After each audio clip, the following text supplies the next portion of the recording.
not a writer. Okay. If I find my way home, yeah. Wouldn't it be crazy? Oh, don't you still amaze me? Wouldn't it be crazy? Oh, don't you still amaze me? Wouldn't it be crazy? Oh, don't you still amaze me? Wouldn't it be crazy? Oh, don't you still amaze me? If I find my way home, yeah.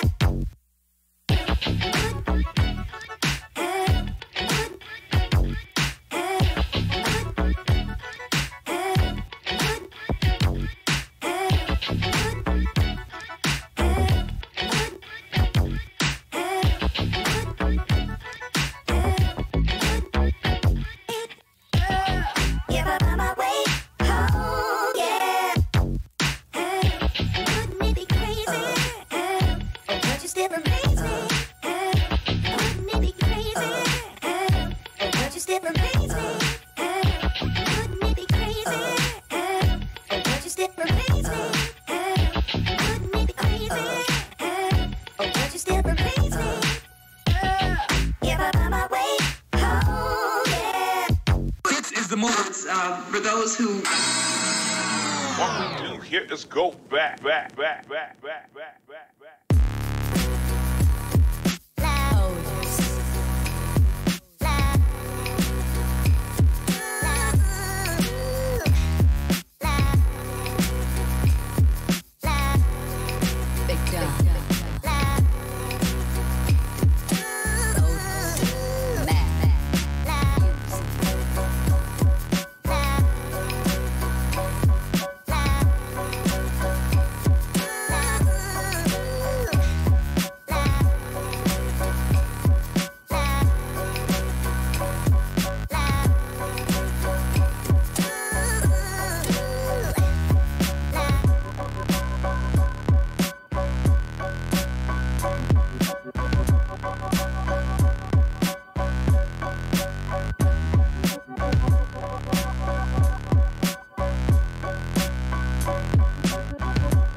Seven, 6, 5, 4, 3, 2, 1. You'll never have the sacred stone.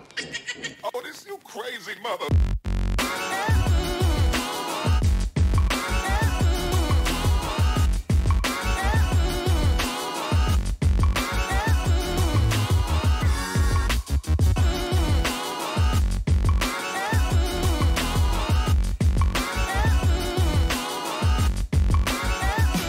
But I promise you,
Hey, what's going on, everybody?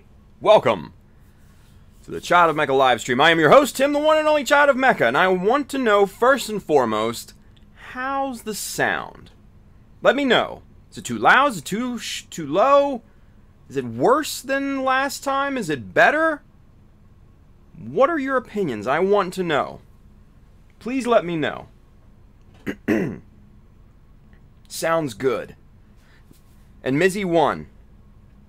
Mizzy got the rooster. And we're gonna talk about that because there's a reason why I'm wearing this tonight. And the reason why I wanted to know how I sound, and GamerBud says it sounds better than before, it's because I got a new mic. And I mounted it up to the wall, so it's right next to the camera. No more of this shitty camera mic. It's a real deal condenser mic now in the studio, so hopefully it sounds better. And it wasn't all that expensive either. It was pretty cheap, all things considered. So there we go. Okay, so real quick, if you want to get one of these awesome 67th Tactical Mobile Suit Squadron airdrop Jesta shirts, go pick up one on childofmecha.com. Hit the store button up at the top. You'll be transported to the amazing store where you can find hats and shirts and bags and blah, blah, blah, and everything else. It's awesome. Go pick up something. And then also, if you see us working with tools or materials and all that good shit tonight, Amazon link just below. It's already sourced. Associates link. You know, get a little commission off of it. It helps to support the stream. Hit that up. Everything's already curated, already sourced for you. It's good stuff, right?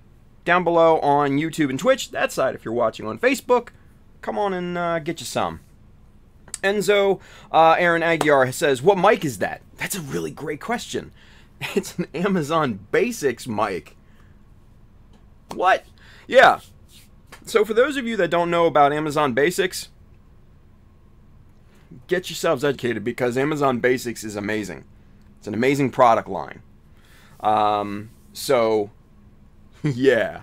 It's an Amazon Basics desktop condenser mic and a super cheap little boom arm that I have mounted to a piece of MDF stuck into the wall. Really simple. Yeah. All totaled together, I think the whole setup was like 60 bucks. 60 bucks. Super easy, super cheap. I have, like, the mic that I work on that you hear me kind of use for Gumpa Talk. Super duper Sennheiser mic, right? Probably twice as much as the whole setup here. But I use that for work. You use it for voiceovers and stuff like that as well. So that is actually a work mic that I use for Gumpa Talk. I just happen to have it there and all that. So yeah, dude, it's super inexpensive. Amazon Basics desktop condenser mic. It's a mouthful, right? Yeah, it's actually on the Amazon link. I already got it on there, Enzo, so go check that out. Hit the Amazon link. You're on Facebook, so it's over on this side in the description, right? Yeah. There's 4 categories. Basically, there's the tools and materials. There's streaming equipment and stuff like that. Bailey has a great question. Tim, what interface, USB or XLR? Everything that I do for the stream and for Gumpa Talk is USB. It's all USB.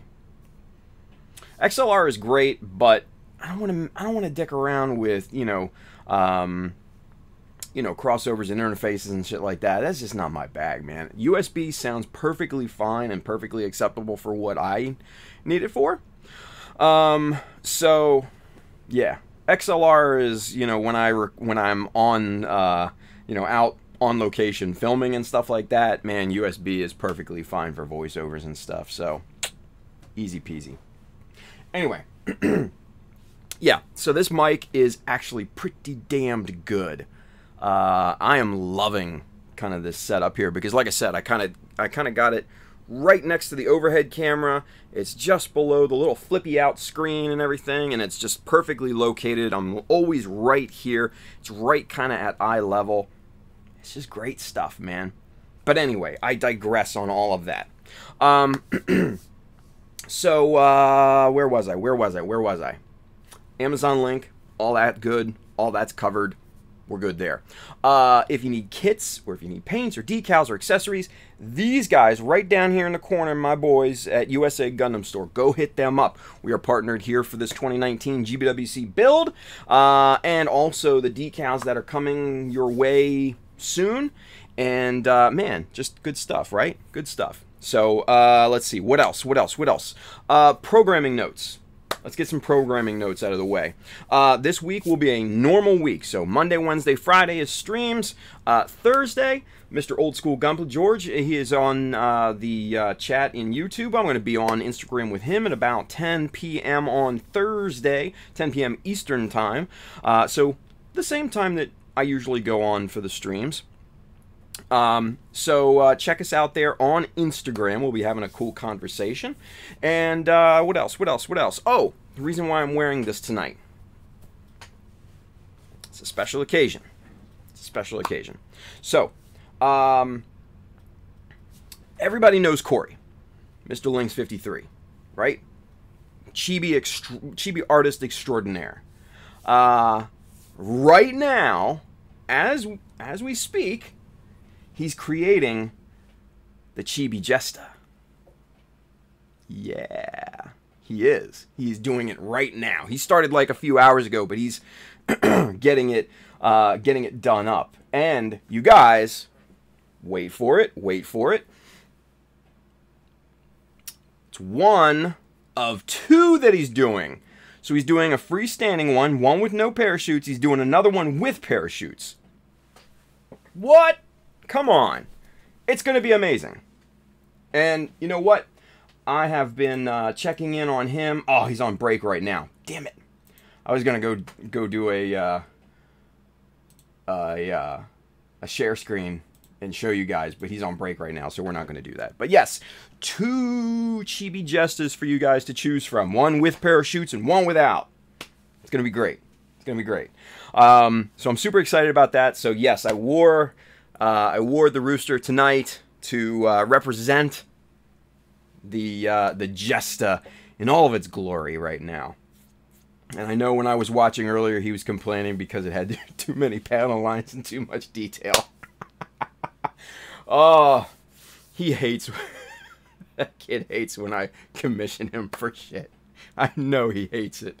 And I don't feel bad because he does an amazing job, right? But it's one of those things, man. It's one of those things, right? So... But yeah, he hates it when I think he hates it when I send him commissions and stuff, because they are definitely a little bit more detailed than what he's used to, right? So is what it is, though. All right, so let's kick off the stream with something a little bit old school, right? We haven't done this for a while, but. I do want to kind of show you guys something that I got in the mail this weekend.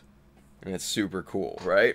So, if you guys have been watching from the beginning, you know, kind of in the beginning parts of the stream broadcasts, we would go over a book, right? And I would kind of take you through the books and everything like that. And it was, you know, people really enjoyed that, right? But then I ran out of books. I just didn't have any more to review, so I didn't do it, right?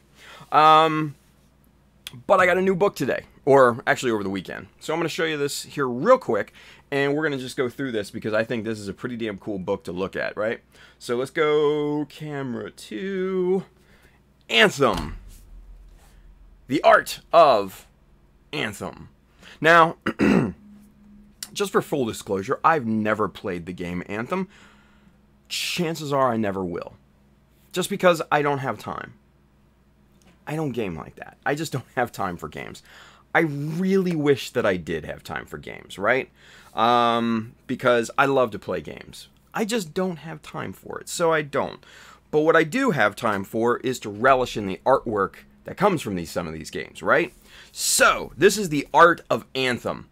We're going to go through this. I'm going to show you why this book is so damn cool. And if you want it, it is on the Amazon links under the books for inspiration category and everything. But let's get through this. Let's start looking through this damn thing, because this is pretty cool. I mean, come on. Like, this is just a great, like, table of contents right here. Or just kind of even just an opening page. Like, I don't even know what these are. They look like giant mechanical camels? I don't know. I'm sure you guys know that have probably played Anthem, but I don't. I've never played it. I don't know what it is. It's just amazing looking. But let's get through this here. Chapter 1, Origins, you know, yada, yada, yada, backstory. Boom, here we go.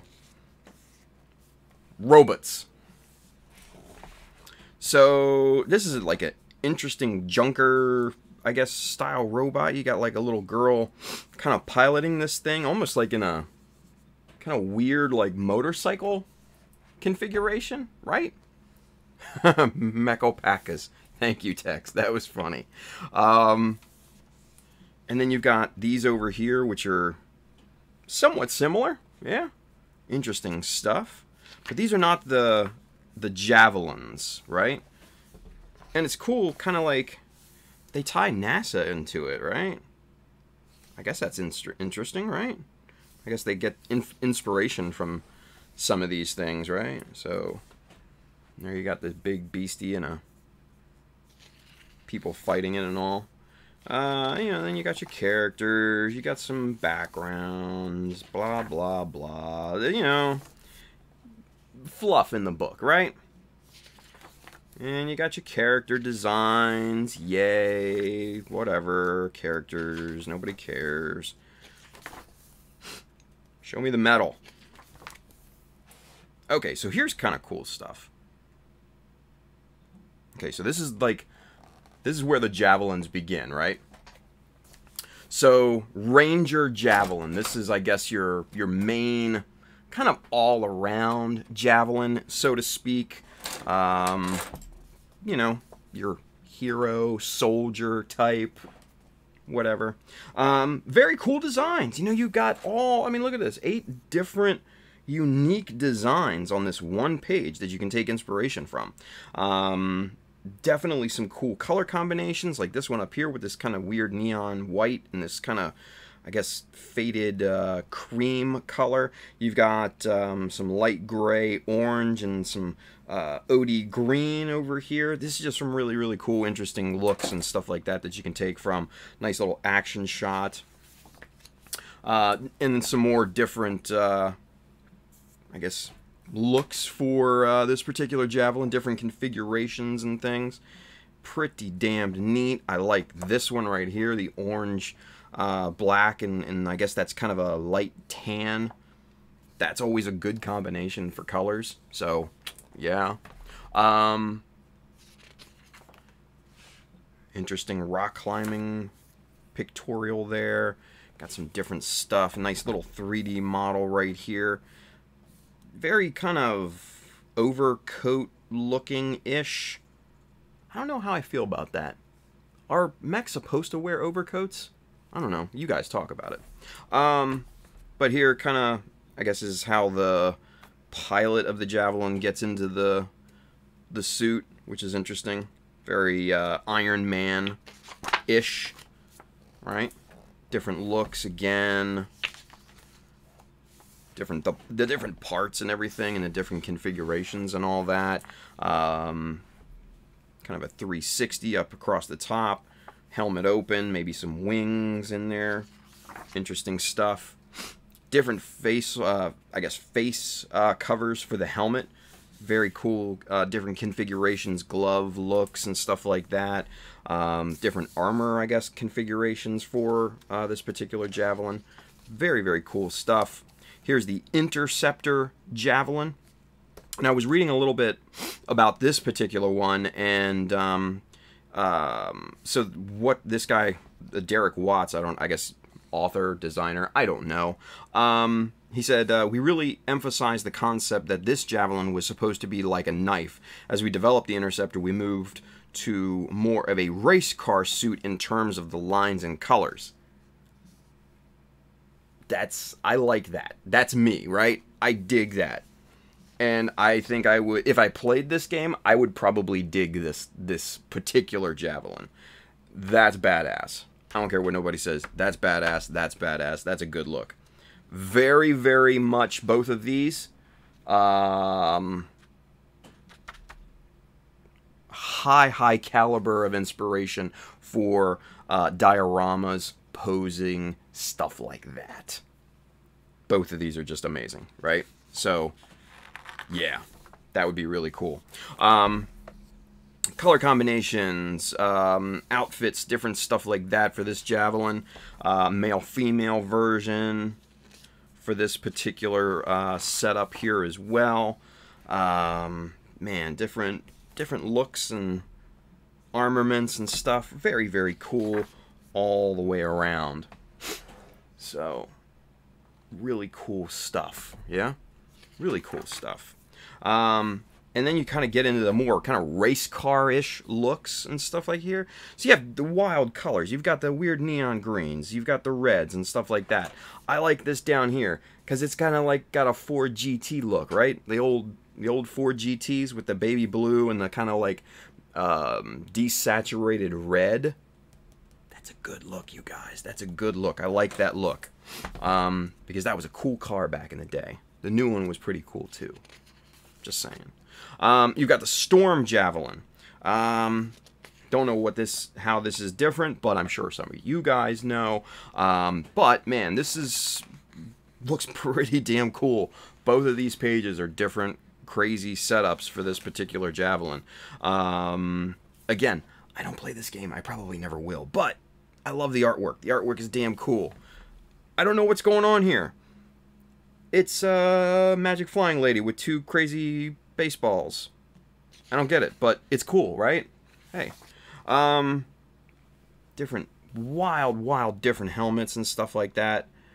Really cool looks and mechanics and little hydraulics and the pistons and all the weird shit that, you know, you can get into. I mean, look at this. Minus molds, right? Right there. Boom. Minus molds.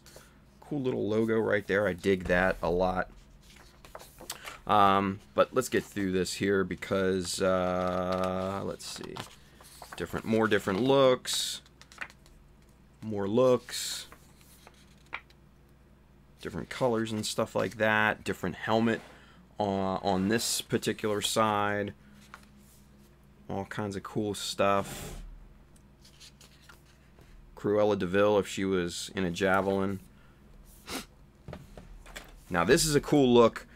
If you guys need diorama inspiration, look no further. This is cool. You kind of got your big mech walker thing in the back, but then you got your, you know, your javelins and your soldiers and stuff like that in the foreground. Really cool stuff. And then we get to, I guess, everybody's favorite, the Colossus, the big boy, right? The tank, as it were. I mean, look at this thing. That's just wild. With the camo and all. I like it. I like it a lot. And, I mean, even on here, you can see, like, the paint scratching off and stuff like that. Really, really good stuff. Really, an interesting look to this thing. Got different configurations on here. You got, obviously, heavy weaponry. You've got different specs on the thing down here at the bottom. Different looks. A cape. I mean, you guys know how I feel about capes, right? Why does it need a cape? I don't know. More looks. More heavy weapons. That's badass, right? Cool stuff. All sorts of cool designs for this guy. Yeah? Just wild stuff. Wild stuff. Different different like helmets and stuff like that. There's the backside of the Colossus, how the pilot gets in and everything. That's pretty damned cool. That's like a kick-ass 3D model right there. Really cool stuff. And you got to look at the mechanics of this thing too, because the things that I notice, right, are like the details down here, like the feet, right? So like the heels and stuff like that. This all looks like rubber, like it's padded. So like when the Javelin comes down, you know, from being in flight or whatever, man, I mean, it's padded. It's, you know, it has grip to it. It's just, you know, it's a smart design. Yeah. Especially for something this size, because this isn't incredibly bigger than humans. I mean, you know, you've got, you know, your human right there. So these things make sense. These things make a lot of sense, and these are cool. And then you get into the weapons, and the weapons is like where I go crazy for these designs, right? The weapons are where it's at. Just so many ideas and concepts that you can kind of pick and choose from this particular book. Oh, it's so good and so nicely laid out and presented. Just all kinds of cool weaponry, just like some of the books that we've looked at in the past. Man, just such cool ideas and stuff, right? Really, really good shit. Really, really good shit. You've got kind of your heavy weapons, and you've got like shields and stuff, like a foldy shield here. And then you've got like these kick-ass melee weapons and stuff like that over here. I mean, these are just really cool, right? Crazy. I don't know. Guess like these might be special because they have crazy designs on them or something. I don't know. But it's damn cool, right? And then you get beyond the wall, and you know, we'll power through the rest of this because I think we got through the robots. You know, you've got cool scenery and stuff like that in here, so definitely a lot of diorama ideas and stuff, yeah. Just some cool kind of matte artwork and stuff, different animals and things. And these are cool designs, you know, don't get me wrong, but we're more for the metal, right? We're more for the metal. Allies and enemies, you got different buildings and settings and technology and stuff like that. That's all cool. And like I said, we're going to power through that. Okay, so these are kind of cool. These are cool designs right here, right? The Sentinels. I don't know if they're good guys or bad guys. It sounds like they're good guys, but these are cool designs, right? Kind of your all white, kind of very, I don't know, prestigious looking suit. And then you kind of got your blue and white up here, which is still, again, really, really cool. Different people and stuff like that. Now this is kind of cool. I like this design right here, this big boy. Because the reason why I like it is like this look right here. I mean, the shoulders almost come up to the top of the head, right? So you're kind of crazy looking, you know, big, brutish kind of American football kind of linebacker look. There's just something to be said about that aesthetic that really, really is cool, yeah? So I dig that. That's really a good look in my opinion. And then you know, you got your other characters. This guy looks weird. Different designs and stuff like that. And that pretty much closes it out. So definitely a good pickup here, you guys. Definitely a good pickup. I like this. So Art of Anthem, if you're interested in it, if you want to pick it up, go hit it up on the Amazon link below on YouTube and Twitch, that side. If you're watching on Facebook, I already sourced it out for you. The fun thing is that this was actually kind of hard to find on Amazon, and I'll tell you why, is because when I looked up Art of Anthem, it gave me like the limited edition book with the case and the strategy guide for like $70, and I was just like, no. So I went to my local Barnes & Noble, you know, with my daughter. We were looking for her, and just so happens they had a copy on the shelf, and I was just like, oh, this is kind of cool. I'll take a look at it and see and everything. And I was just like, yeah, this is cool, right? I like this, and you know, I just put it back on the shelf. I didn't buy it or anything. So then I Googled Art of Anthem to try and figure out if I could find a better place for it, but then I found the Amazon link. So I don't know if Amazon was trying to pull a fast one on us or something like that, because it kept, whenever I input Art of Anthem into the Amazon search, it always kind of brought me back to the higher price thing. Never showed me the actual single book before. And I was just like, I'm on to you, Amazon. I'm on to you, son. So keep that in mind. Keep that in mind. But it's already sourced. I already found it. It's already linked in the Amazon link below. So check it out. It's a very cool book. It's a very cool book. Cheers, guys.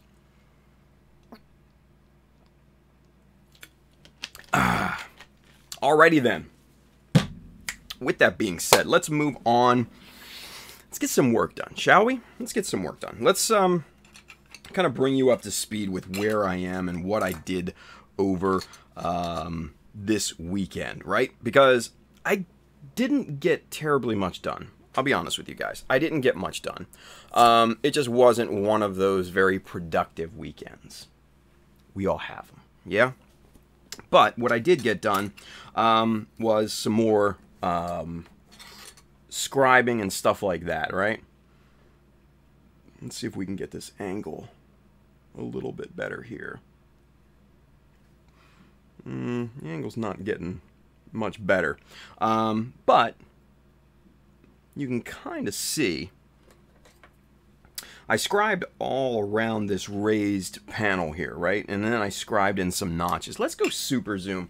You might be able to see it then. Let's see.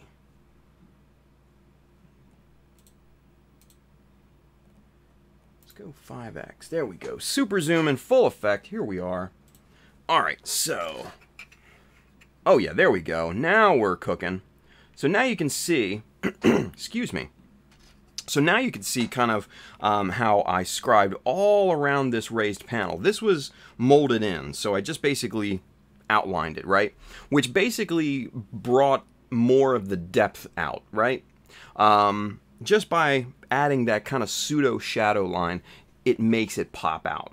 Then I added, of course, these two notches above and below for, you know, your panel latches or whatever you want to call it, hinges, all that good stuff, right? And then did the, you know, did the outline, kind of the border scribe all around. There's some things that I have to fix. Kind of went a little zealous on this right up here on there, so I got to fill that, yeah. And you know, just took it all the way around, looking pretty nice. And then right here, outline scribed this inlay, and then scribed in two notches there. Same thing with this guy up here, just kind of outline scribed that inlay, and then just a horizontal kind of notch there as well. So yeah, so that's basically what I got done on both pieces. See? Both pieces. Looking good there. And then same type of thing here on the front side of the armor. Just went ahead, outline scribed that, and then kind of in the middle of scribing in those two notches down here at the bottom.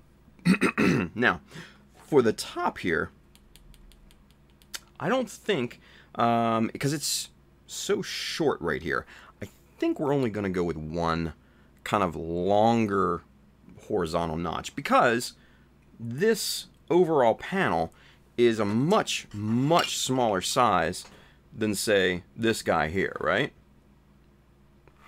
It's maybe 2/3 the size, maybe half the size of that thing.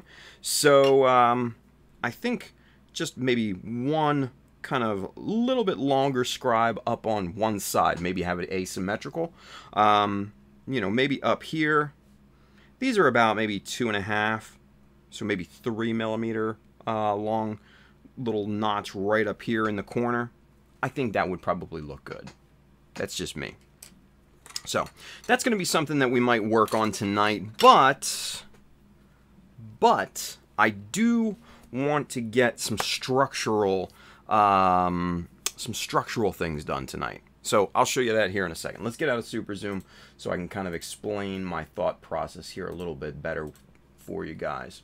Let's see, bring that back. Okay, so, let's see. Foot and legs.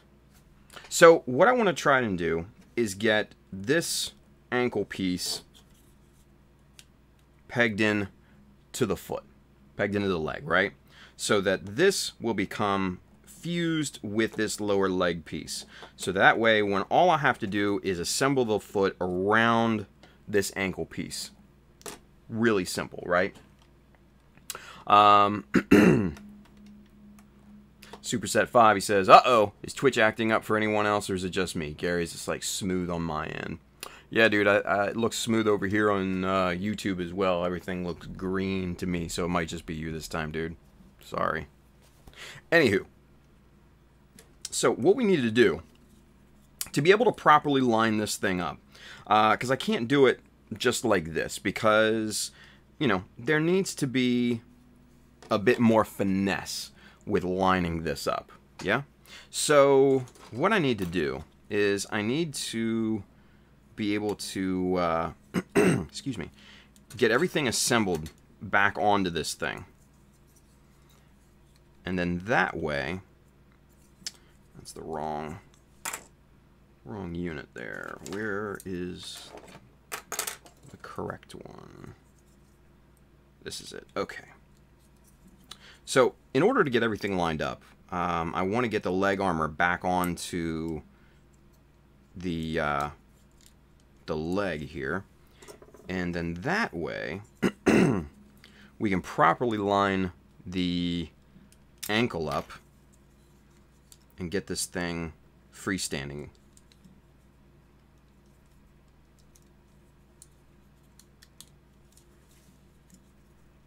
Just like that. Get that guy on there, and then front piece. Here we go.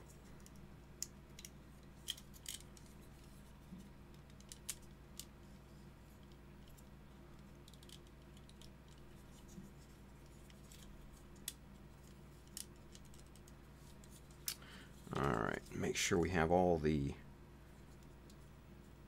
cowls on here, on the sides, on the back, looks good. And this is the one that I kind of chopped off here to make room so that the foot can bend properly. See how nice and clean that is now? Look at that. The angles are perfect. This thing goes back all the way, right? Foot pointed down. And yeah. So the angle, the clearance right in there, perfect. Just perfect.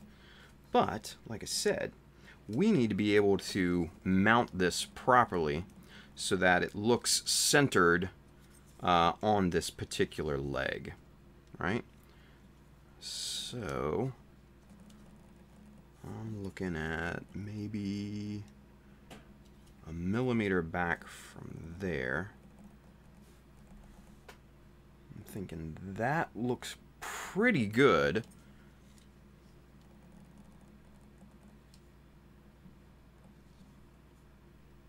That's not bad. Let's flex this foot and let's pop it back into the same location. It was about a millimeter back from, and what I'm gauging is the clearance right here, and I know it's hard to see on camera, this gray part right here, which is part of the leg assembly, compared to the front of this ankle assembly, right? So there's about a millimeter clearance right there, and that's not too bad, yeah? That's not too bad at all. So if we leave that in place, flex that back, that's basically your end position, yeah? But if we pop that back just a little bit farther, back into the assembly, how far would that look? It's not too bad. That's a little bit better balance. Let's get you guys zoomed out so you can kind of get the bigger picture here, shall we? Alright. So there's the bigger picture. So I think shifting it forward just like that, that's kind of where I had it before, right? It's about 1 millimeter clearance from the front. And like I said, if we bent that foot back all the way and pop that right in there with the current clearance, it would still flex all the way down, right?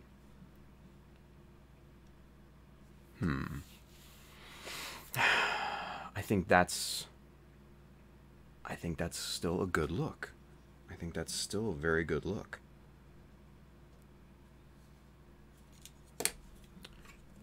Just for safe measure, let's pop on, oops, wrong one. Let's pop on this armor so we can get the full effect, shall we? Okay. So, 1 millimeter clearance from that front of the ankle. There's that. Toe pointed. Looking pretty good, yeah? Let's get the ankle back to 90. Pop that back in here. Now this is full clearance. This is all the way back. I'm a bit torn. I think this might have better balance.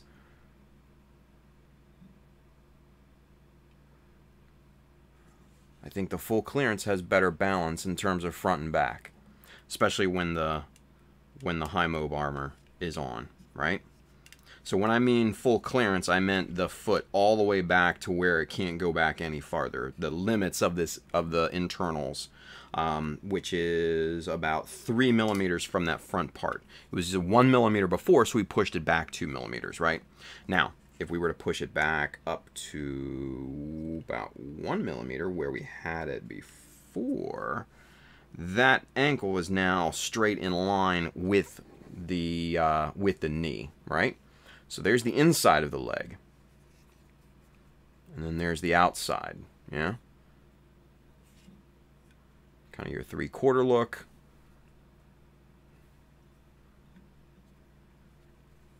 I do love the look of the foot in this this leg together.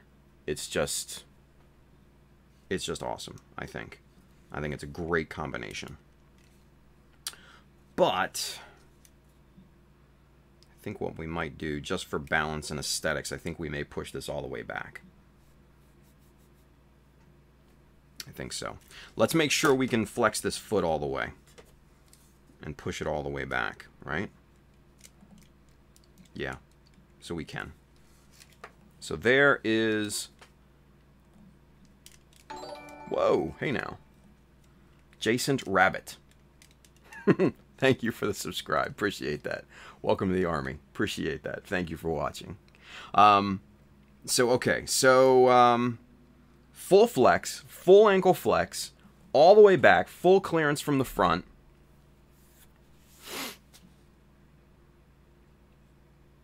I think that's the way to go. I think full clearance is the absolute way to go. Push it back all 3 millimeters from the front edge of the internal armor, or the internal frame. And yeah, I just think that's the way to go. So that's the way we're gonna do it, you guys. Decision made, done deal. Cancel Christmas. Let's get this armor off here. Let's get this thing pegged up. That's what we're doing. That's what we're doing. Okay. So, oh, damn thing fell off.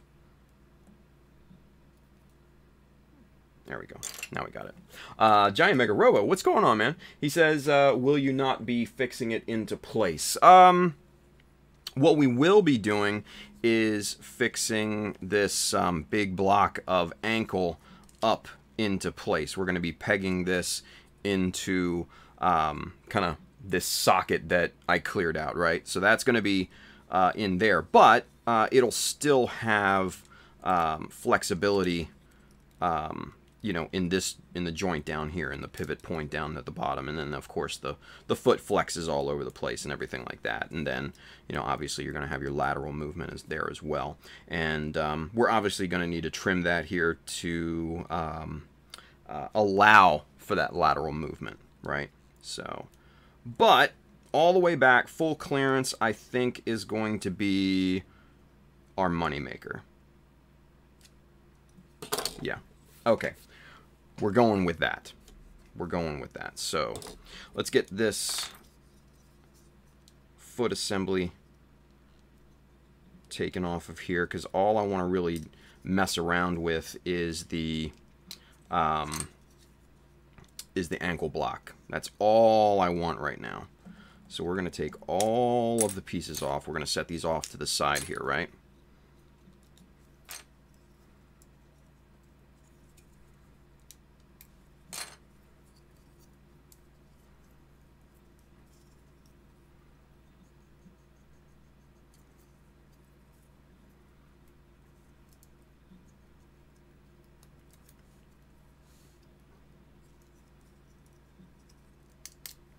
Go. And there we go. All right, so that's what we want, the ankle block. So, the back, the front. That thing's going to pop all the way back in there. And now you can see, let's get you zoomed in a little bit. You can see kind of the inner workings where this thing is going to socket into place, right? So we've got all this beautiful space right in there that we've cleaned out, dremeled out, filed out, the whole 9 yards. We've got this nice big block of epoxy putty that we filled in here. Now these things are ready to go and get fused up, right?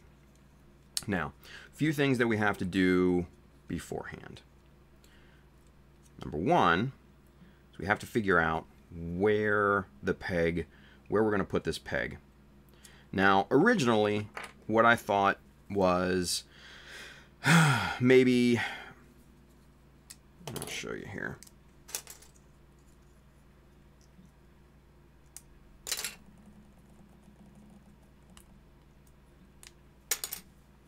So you have this kind of insert block that goes into here, and then these two halves kind of clamp on around that, and then you have your external armor go onto that, right? But what I was thinking is fusing this block in with the lower leg and then kind of drilling in right here. But now that this thing needs to go needs to go back farther, I'm not 100% sure that that's going to be feasible at this point. So what I'm thinking is that we have maybe a peg right here, maybe a peg right here, kind of in the meat of this part, right? But to do that, I'm going to need to obviously put this armor, this kind of inner workings back onto this thing so that we have our back limits for this ankle piece. And then hopefully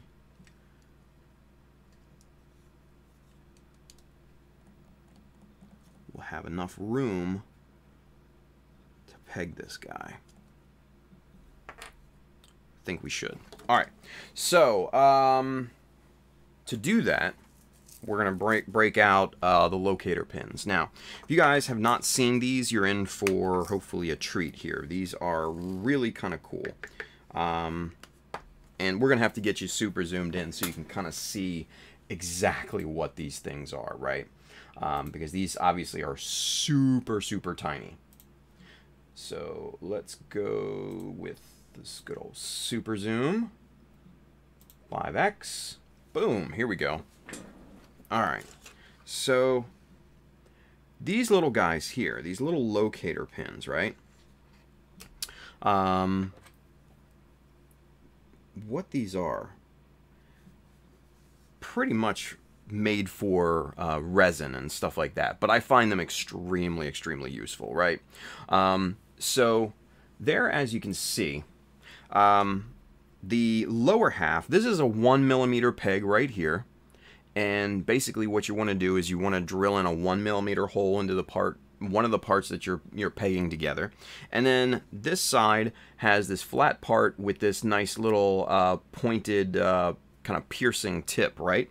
So what happens is that when you drill a hole into the part, insert this little locator pin inside, and then you smash the two parts together, you press them together, it leaves, that little pinpoint leaves a indentation on the other part to where you can drill your corresponding hole.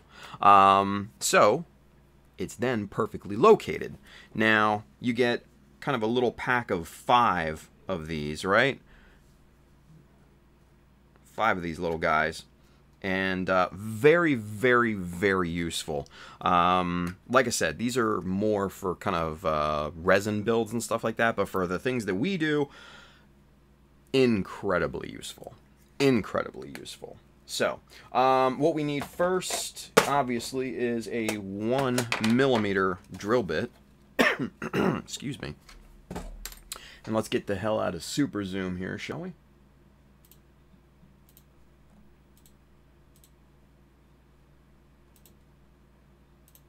Okay. And let's see. Let's get the good old drill index here. We're going to go all the way back.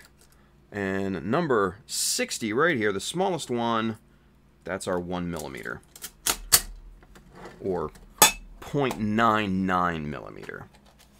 Close enough. Close enough, right? And we do not have the proper chuck in either one of these here. Kenneth Sim says, product name of this pin. They're just locator pins, man. They a lot of the Chinese companies carry them. So if you go and look at like CJ Hobby or something like that, even like places like eBay, you know, if you look up like resin locator pins or something like that, I'm sure that you'll be able to find them. I don't think there's a proper, quote-unquote, proper name for them other than locator pins. But yeah, so there you go. Anyway, Chris Pab says Moosigan Hobby has them, CJ Hobby too. There you go. I think that's where I got mine, was CJ Hobby. I'm pretty sure. ASAC on eBay too, Chris Pab says. What's up, Chris? So, yeah, you can get them all over the place, especially like on eBay and places like that, right? So, alright. So what I'm going to do is I'm going to locate my first and drill kind of my first 1mm hole for this pin. And we're going to try to get it right into the meat of the plastic here. Just, you know, as much material around this thing as possible, right? So, you know, dead center, kind of in this, you know, big area of plastic. Same thing up here, but we need to be careful because we're going 3mm back. So we need to kind of locate that closer to the back here, hopefully. And we are going to try our damnedest to try and get this located on both pieces here. Now, what might happen is we may only have room enough for to peg on one side, in just the back side, right? But it's not a big deal, because what we'll do then is try to peg this from the sides, right? And I'll show you what I mean here in a little bit. Let's get these pieces back together here.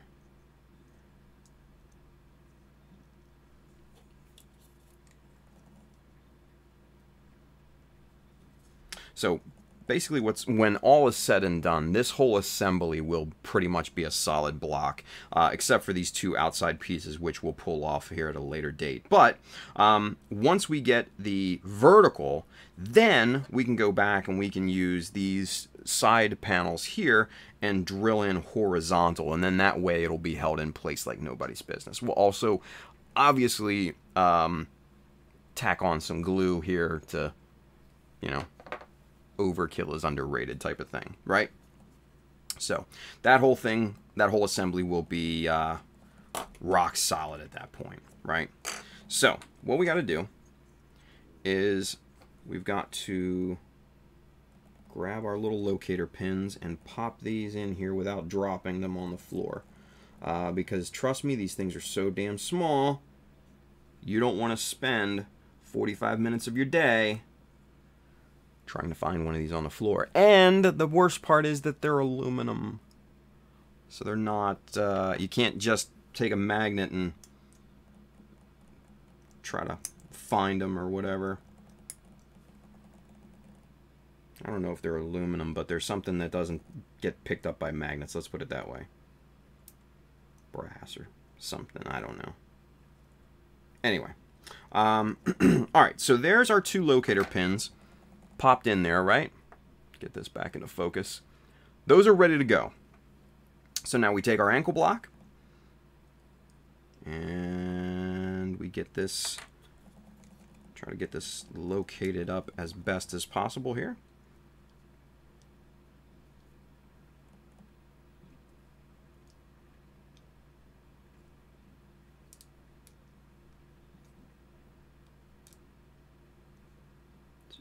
Just like that. I think that back one might be too far back, actually.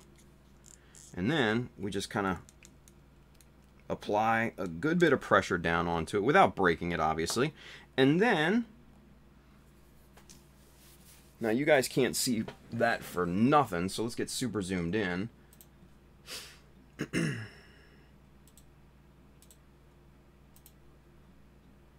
And there, right there in good old super zoom, you can see the two indents, right? So you can see that little guy right there and that little guy right there.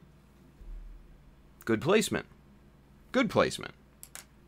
So that's what those two little locator pins did for us. And that is the end of their work. That's all I got to do right now. Really simple, yeah? Really simple. So we put these back in their little home, seal them up, put them back on the shelf for safekeeping. Easy peasy. All right, so with that said, let's get super zoomed back out. Out of super zoom. Boom and boom. There she is. All right, so here we go. Jason Rabbit says, where did you say you got those pins from? I think I got them long ago. Let's put it that way. So I don't exactly remember where I got them from, but places like CJ Hobby, Chris Pabs over on Facebook, he says Moosigan Hobby has them, ASEC on eBay, ACEC on eBay, places like that. I think mine were by CJ Hobby. I'm pretty sure that's where I got mine from, on eBay and stuff like that. But you can get them on Taobao or eBay or what have you. So plenty of places to get them from. Chris Pab says, I forgot to mention that there are different sizes as well. I haven't seen the different sizes. I've only seen those super itty bitty ones. So that's pretty interesting, yeah. Now, that's not a new idea. Woodworkers have been using kind of locator pins like that for a good number of years, to a much bigger size, obviously. But it's not a new thing at all. But for the hobby, super useful, right? Super useful. So definitely go check those out. They're not something that you use all the time, but when you need something like that, like this, yeah, I mean, it's like dead on. It's like dead on. So now, what we're going to do, for this is we're going to do something a little bit different. We're not going to use plastic in this case. Bear with me. I'll show you why here in just a second. So check this out. So there's a website, and I've mentioned it several times before in the past, and if you guys are longtime watchers, you've probably heard me say the name. There's a website called McMaster-Carr. And what it is, it's kind of a very large hardware online store, right? Tons and tons of tools and materials and hardware and all sorts of different stuff. You can even get raw material, so you can get plastic on there, like plastic sheets and stuff, very, very inexpensively, I might add. And you can get massive pieces. Like, you can get plastic sheets, like polystyrene, same stuff we use, a freaking 1/4 inch thick. I don't know why you would want that, but you could get that. That's amazing, right? So, definitely McMaster-Carr is one of the best places. But the cool thing is that they have these little steel, these are stainless steel rods, right? These are 1mm. I also have them in 2mm, but these are 1mm right now. And I'm gonna have these. I'm gonna use these just to give this thing some oomph. You know what I'm saying? So. What we do, we've already got our 1mm hole kind of drilled in. We're going to obviously need to deepen said holes, but let's get one of these little rods out here. And these are obviously, you know, precision made, made in Germany. So, precision, right? Same folks that make BMW, so hey, it's the ultimate driving experience, right? So there you go. So this is what we're going to be using. We're going to be using these two little guys right here, mainly because they're never going to fail. They're never going to break for what we're going to use them for, right? So, now, what we might need to do is widen these holes just a bit. Or maybe not. Maybe they're a perfect fit right out of the gate. Which, it looks like it. Right? So that's good. So, what we need to do next is we need to drill holes into this epoxy putty block here. And what we need to try and accomplish is we need to keep this thing about as straight as possible. So I'm trying to keep it straight here, and once we get that in, keep it straight over here, and I think we've got, yep, we are through. That was easy. Good stuff. Alright, we're through the front, so that was super easy.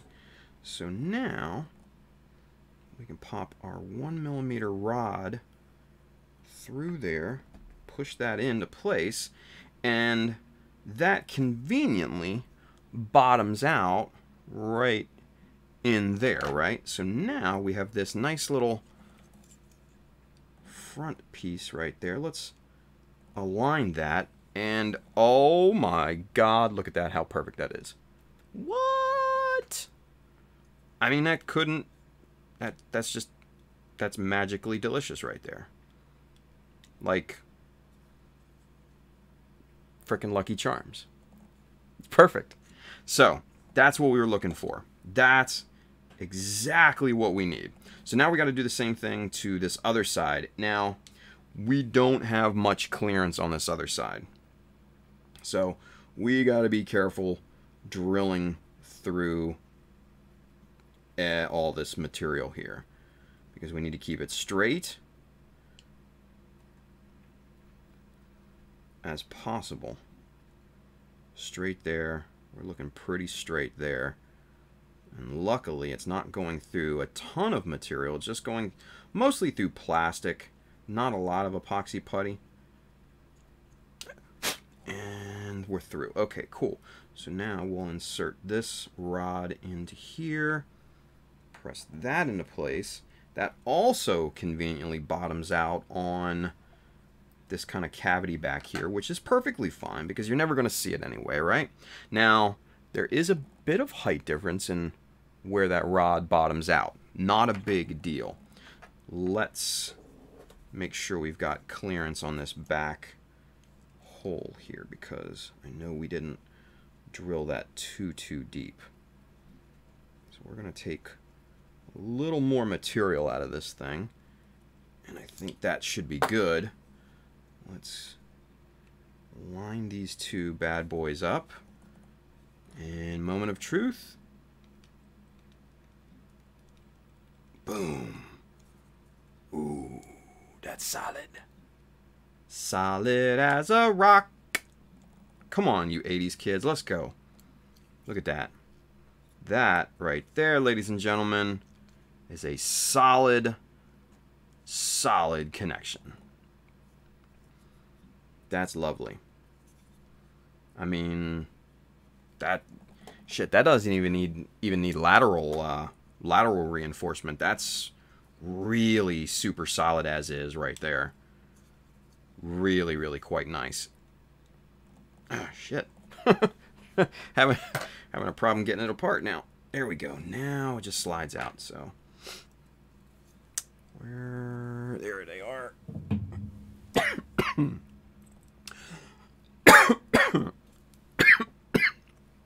Excuse me. Still have the lingering effects of this damn cold. I'm not sick anymore, thankfully, but still just the lingering effects. Bad. So, as you can see, that the back rod stayed into the piece. That's how solid this thing is, right? So, and it just slides in there like butter. Just nicely. And there she is. There it is. Looking good. Whew, good.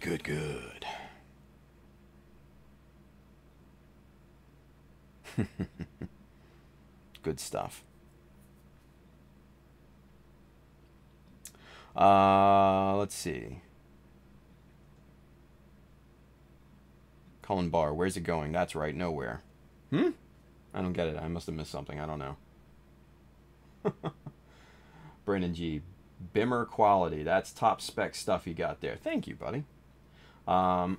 So, yeah. Very good stuff right there. Very good stuff. So, for your structural needs, man, can't get much better than little millimeter dowel rods there, right? Julius Dembski says, Tim, sent you a PM. Didn't want to hijack your stream, but it could be shared with viewers if you think it's appropriate. All right, let's see. Colin Barr, it's a movie reference. Oh. Sorry, buddy. Let's see here. Julius, where'd you send it, bud? Where'd you send it? Did you send it on Instagram or something? Oh, no, to the page. To the page. Rock and roll. Let's see. We shall see. We shall see.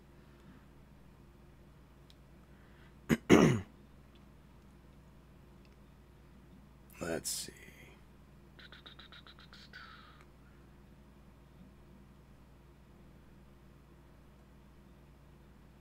Oh, man.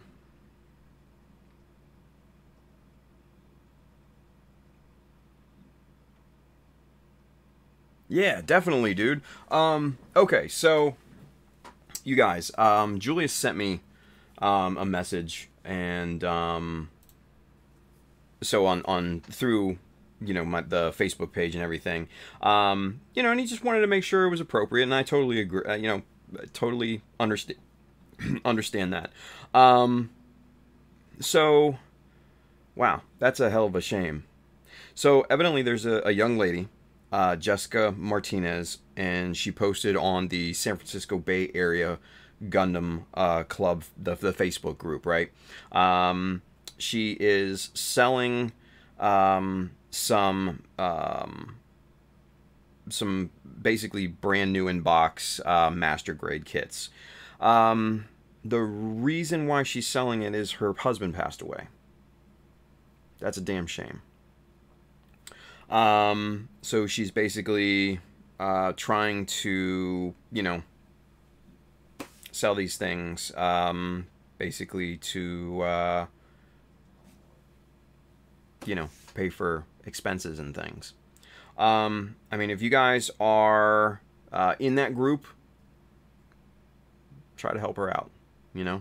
I think that would, you know, be a really good thing. Really good thing. So, again, the San Francisco Bay Area Gundam Club. So, look up San Francisco Bay Area Gundam Club, the group on Facebook. And I believe that, from what Julia said, is that her post is in that group. So, look that up. If you have the means to do so, help her out. It sounds like she could really use the help. It really does. So, yeah, that's a damn shame. That's a damn shame. That makes me feel bad for her. That's unfortunate. It's never fun. Never fun to lose anybody. So, no, I think Julius, that was perfectly acceptable to share to everybody. So, folks, if like I said, if you have the means, go help the young lady out. It'd probably mean a lot to her. So, yep. Anywho, yeah, man, that sucks, dude. That sucks. Let me get the Chris Pabs. Let me, he's over there on Facebook right now. Let me make sure that, because I know I'm a part of that group, the San Francisco Bay group. Let me get the exact name of it for you guys here. Julius pasted the link on YouTube, if you know, for everybody on YouTube, but I'll show you here. I'll give you the. Oh, that's not it. Yeah, it's SF Bay Area Gundam Club. It's a good group, by the way. Very good group to be in. You know, folks like Michael DeMesa, Tom Mera, who is 8-Bit Tom, good friend of mine, frequent that particular group. Very good group of folks. But it's SF Bay Area Gundam Club. So that's the group that you wanna find for this particular post. And what's the young lady's name again? Let me tell you here momentarily. Jessica Martinez. That's the link, or that's the name that you're looking for this young lady. So, yeah. Ricardo Ramirez could be a secret group. I don't think it's a secret group. Look up, like I said, look up, it's spelled SF Bay Area Gundam Club. Yeah, look that up. SF Bay Area Gundam Club. That's the group that you want to look for if you want to try to find this particular post. So, yep. Just because, yeah, most people, yeah, Chris over there on Facebook, most people were searching San Francisco, right? But it's SF Bay. Yeah, so that's it. That's it. It's a closed group, yeah, but you can join. It being a closed group just simply means that you can't see the contents unless you're a member, but you can apply to be a member and everything like that. So, here, you know what, Chris Pabs? Hold on. I think I could probably invite you to that. Let's see if I can do that.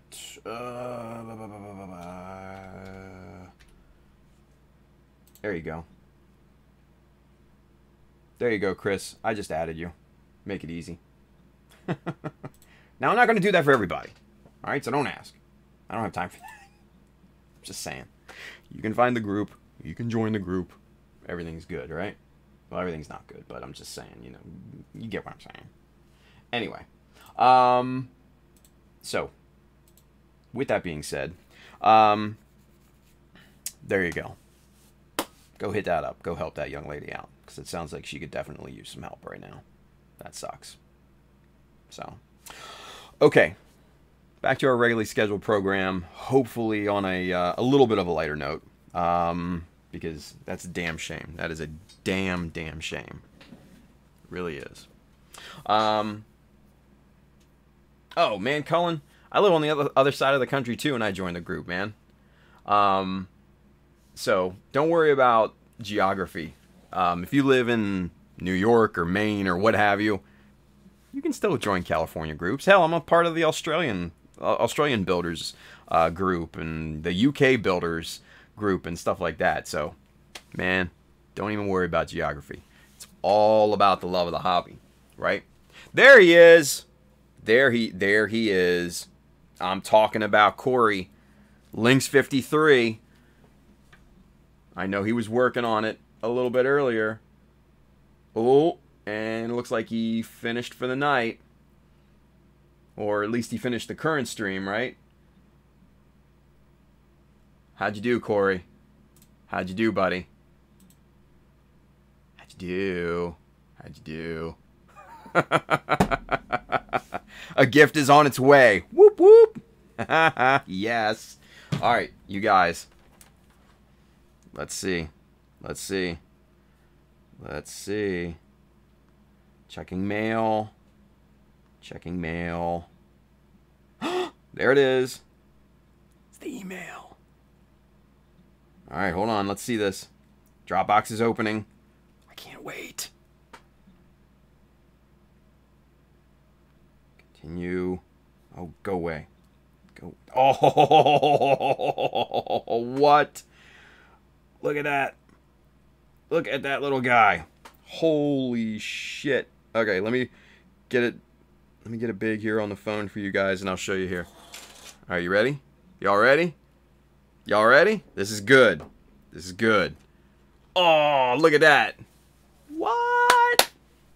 Yeah. Oh, man. Nice. Look at that, you guys. Oh, yes. That is awesome. Oh. That is great. Holy shit. Look at that little dude, man. Oh, no, don't turn off. There we go. Everybody wants to see you. Look at that little guy. That is fucking cool, dude. Yeah, I swear it's like Christmas. Every time he sends me an email like this, it's like Christmas. Oh, that is so awesome.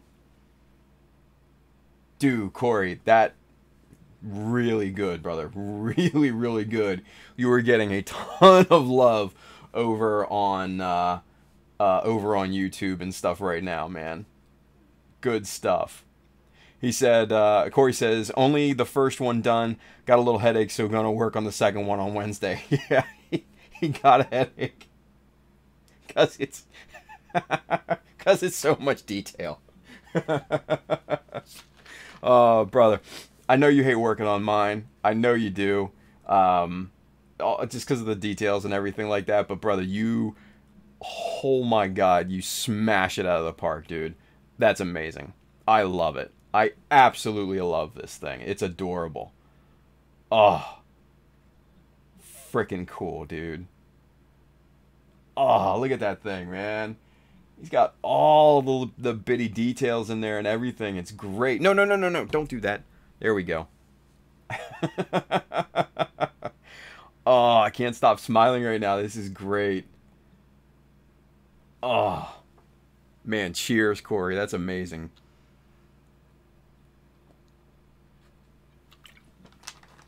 That's so cool.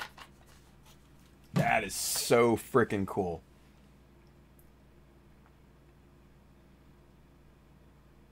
I just want to look at this thing like all night long.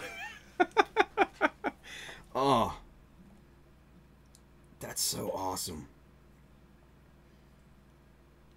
I mean, he's got all the little panels and everything. Look at the gun. Oh, man. Come on. That's a little badass right there, dude. That's a little badass. Hell yeah, man. Hell yeah. Look at him. That orange visor. Oh, it just pops. It just pops. Dude. Thank you, brother. I appreciate that, man. It's awesome. That is so cool. I absolutely 100% love it. Knocked it out of the park. Knocked it out of the park. It's great. Absolutely great. That's so cool. You guys, that is so freaking cool. Holy hell, that is so cool. Whew, boy. Anyway. Alright. So, let's see. Let's get caught up, shall we? Woo! Julie Stemsky says, now that is a shirt I will have to order. You and me both, dude. You and me both. Oh, man. Corey says, no, thank you. Can't wait to start part 2 on him. Oh, with the... can you imagine, like, that's what he did without the parachutes, you guys. That's without the chutes. Can you imagine what he's going to do with the parachutes? What? My God, man, I can't wait for that one. That's going to be fun. That's going to be super fun. Yeah. Yeah. Oh, man. I just can't stop smiling and laughing right now. It's just awesome. It's awesome. All right. So anyway, William Williams, Brandon G, if you are going to the tattoo, then you need to post pics and tag Tim. Damn right. Get it done tonight, but I want to parachute. Somebody wants to get a tattoo of it. That's awesome. Oh my God, I don't blame you. Hell, I might get a tattoo of it. Shit. Oh man, good stuff. Good stuff, man. It's just awesome. That's just awesome. So, let's see. Zeshan Syed says, willing to help DM me info or page. Zeshan, yeah, the, what is it? The, I think you're talking about the young lady. It's the SF Bay Area Gundam Club. That's where the post is. So, yeah. Brandon G says, unapproved butt tattoo for the win. Whatever floats your boat, dude. Whatever floats your boat. He says, unfortunately, the beer will have worn off by then, but I may be re-inspired after I see it. There you go. There you go. Make good life decisions, Brandon. That's all I gotta say, buddy. Make good life decisions. Oh, man. It just turned from a good stream into a great stream, you guys. That's awesome. That's awesome. Corey, about the tattoo, Corey says, oh no, please no. I don't want to cringe at someone's permanent skin art in 10 years. Nice. Oh man, good stuff. Good stuff. Yes. That's awesome. It's awesome shit. It's awesome stuff. So anyway, all right, so back to work, you guys. Back to work. Let's get this assembled. Let's see what the what this is like here now that we've got this together. You know, it's nice and strong. It's reinforced now at this point. At least you know, a little bit, anyways. You know, with these metal dowels and everything like that. So let's put all of the armor, the foot armor, back on here, and then let's get a sense of what this thing, how this thing's going to bend and move and all that good stuff, right? So let's do that here real quick. Just take a few seconds here to reassemble. And this is the thing about customization, you guys. You're going to be doing a lot of this. Reassembly, disassembly. And just to check to see if something fits or not, or looks good or not, something like that. It's all a part of the process. So you're going to be doing a lot of that, right?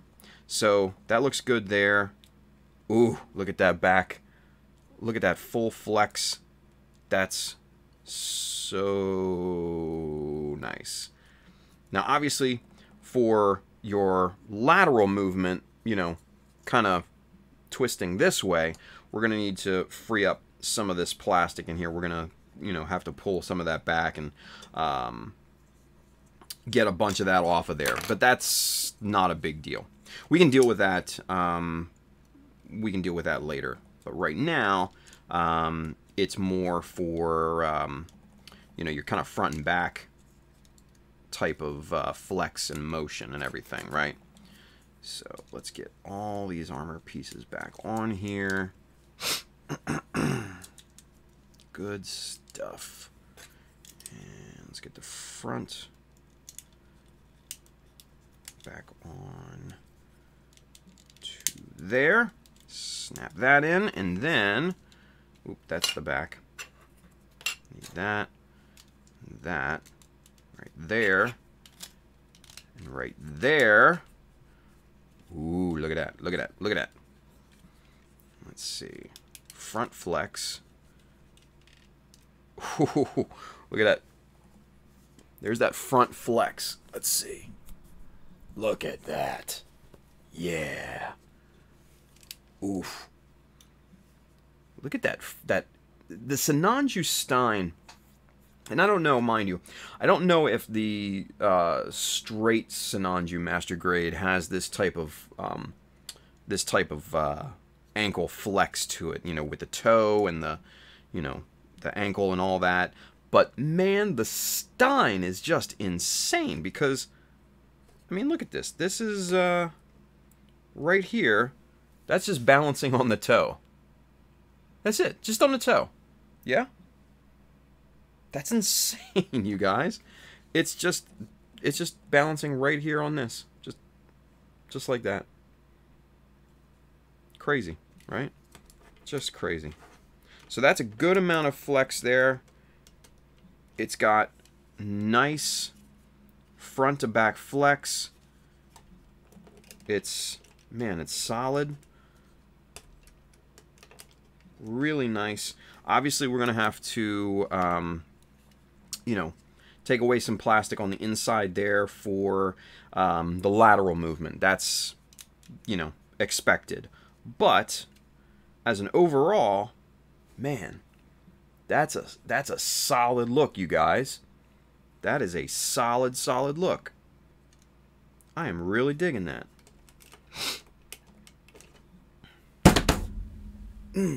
Yes. Yes. Yes. Chris Pabs is over there. He says, just waiting approval on that SF Bay Area Gundam group. Gary says, all chibi stickers I'll order. Nice. Corey says, be careful what you say, Gary. There might be much more than your wallet can handle soon. Dude, tell me about it, man. Tell me about it. Everybody's getting them done. Everybody's getting them done. So that's good stuff. That's good stuff. Brucelam, so was Zach's update real or April Fool's? So let's put it this way, you guys. I might be the only one, but I think April Fool's Day is super fucking annoying. That's all I'm saying. That's all I'm saying. It was an April Fool's, dude. Absolute April Fool's. So don't worry. He's not slowing down anytime soon. He's not slowing down anytime soon. I don't like April Fool's. It's just it's gone from a really fun kind of, you know, playing pranks on your friends and stuff like that, and like, oh, I got you so good, right? To now this corporatized, dumb, expected shit. You know? It's just, I don't know. It's just not, it's not something that I enjoy anymore, right? So, let me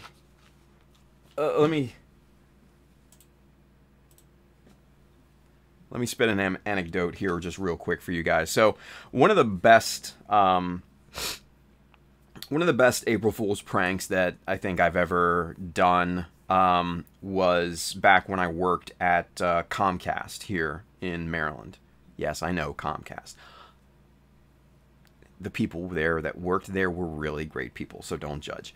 But anyway, so I worked there. I was a supervisor in technical support, right?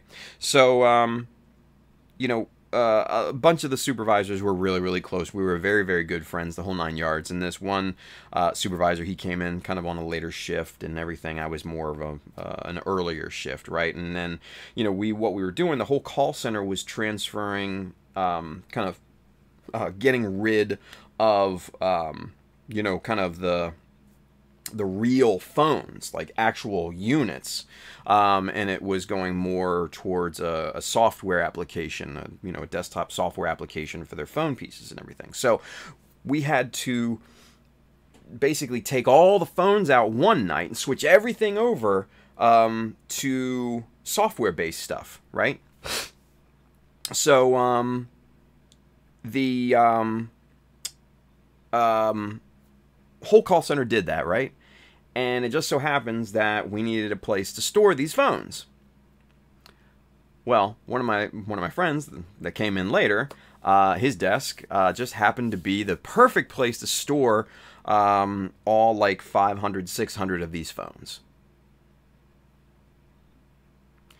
We spent about at least a good hour stacking these phones in his cubicle and then shrink wrapping them into his cubicle. And we put them everywhere. I mean, we put him in his drawer, desk drawers. We put him in his trash can, under his desk, everywhere. I mean, his whole cubicle was literally filled with telephones. And then we took the cords and we wrapped those around there, and then we shrink wrap those, and we wrap more cords around and shrink wrap those. So there are multiple layers of cord and shrink wrap, right? So he comes in. His name's Chavis, and he comes walking in, and we're just like, "Hey, what's going on, dude? You know, hey, happy April Fool's, man." He's just like, yeah. So I'm sitting over there in kind of a corner with my phone going like this, trying to catch his reaction, right? And I'm kind of, you know, hunkered down like this on the, you know, on the low. And he walks up to it, and he looks at it, and he's just like, I mean, you could literally hear the sigh, right? And a few of us pop out, and we're just like, gotcha! And he's just like, man, fuck y'all. And he just walks right out. He just walked out. We didn't find him for like another hour. He just walked the fuck out. It was great. But that was like, you know, one of the last April Fools that I actually enjoyed. Everything else at this point has been just, you know, like I said, kind of corporatized bullshit. Session says, asked if the thing before was a joke. No, I don't think that it is a joke, dude. I think that was posted, like yesterday, the day before, something like that. So I don't think that was a joke. I hope it's not a joke. Let's put it that way. But anyway, that's kind of my stupid April Fool's story. So there you go. Another one was I wrapped one of my employees' desks in brown construction paper. That was pretty fun, because I literally wrapped everything on his desk in brown construction paper, like his coffee mug and his phone and his monitor and the cord to the phone.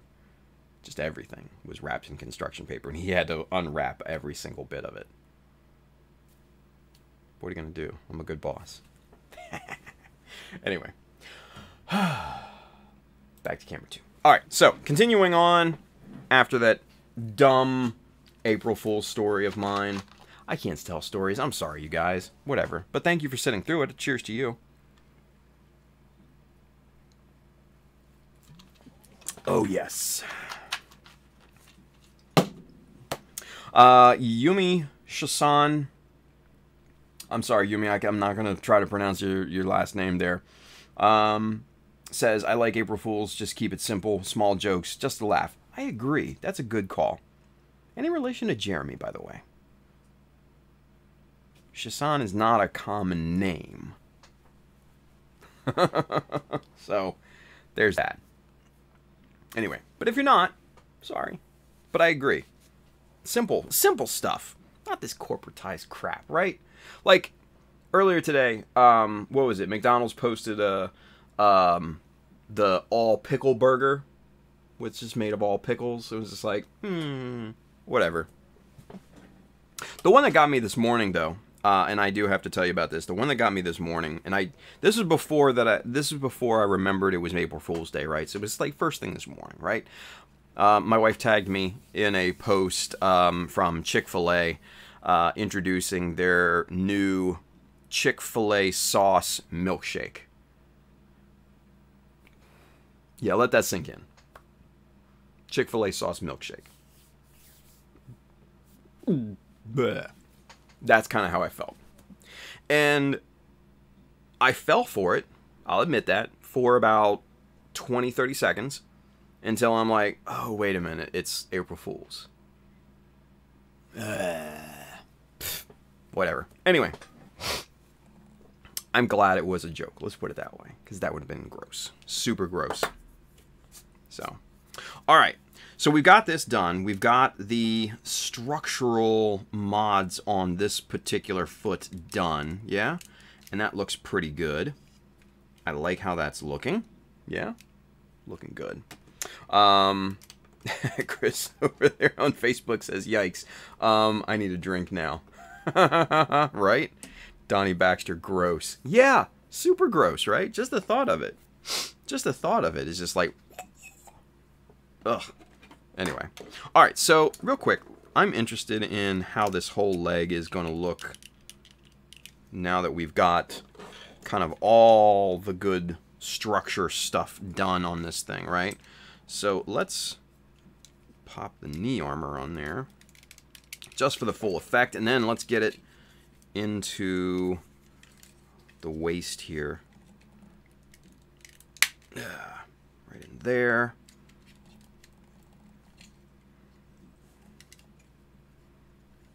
Yeah, let's see. Let's pull back so you guys can get a good look at that. But yeah, look at that. That's real nice.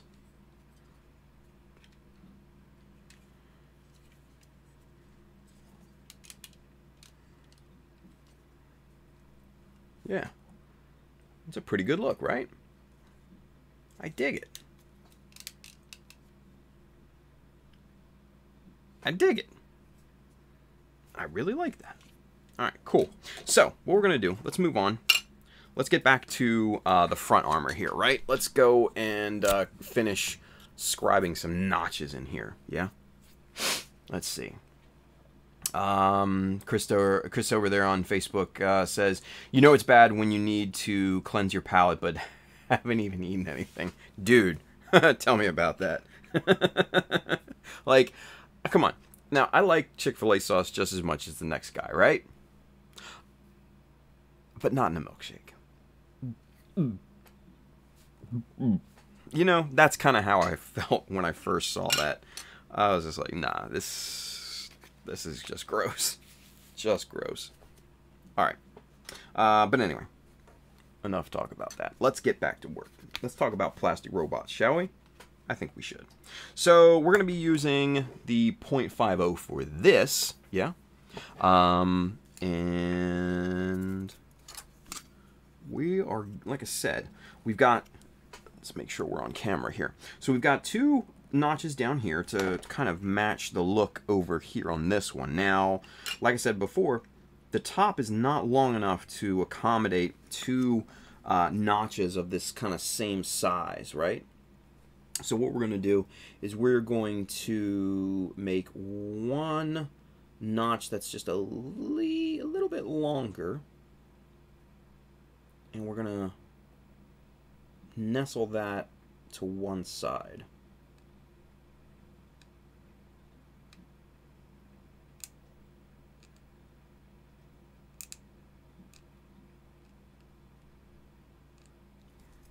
Okay.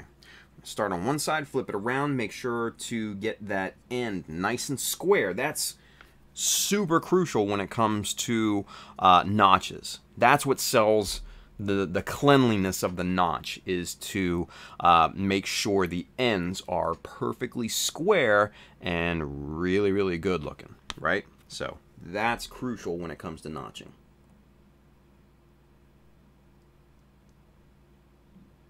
And essentially what we're doing is we're just riding this raised edge here.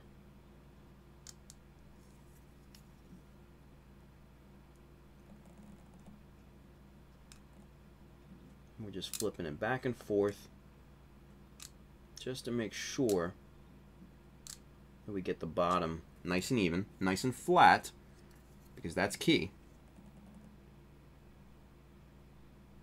We're making sure these ends are super clean and super square.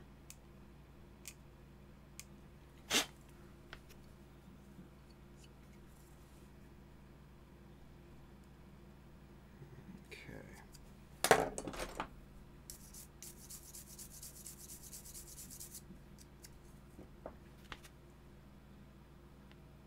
Now, that's about the width of one of the normal ones that we have on here, right? But like I said, I think we might want to go with something a little bit longer. Yeah? I know it's there you go. You can see it there in the highlight. Just a little bit. So that's about the, like I said, about the same width as one of these notches down here. So I don't know. Actually, I think we may keep that. Yeah. I think I'm gonna keep that length. Let's get super zoomed and I'll show you guys in better detail what we've got here, yeah?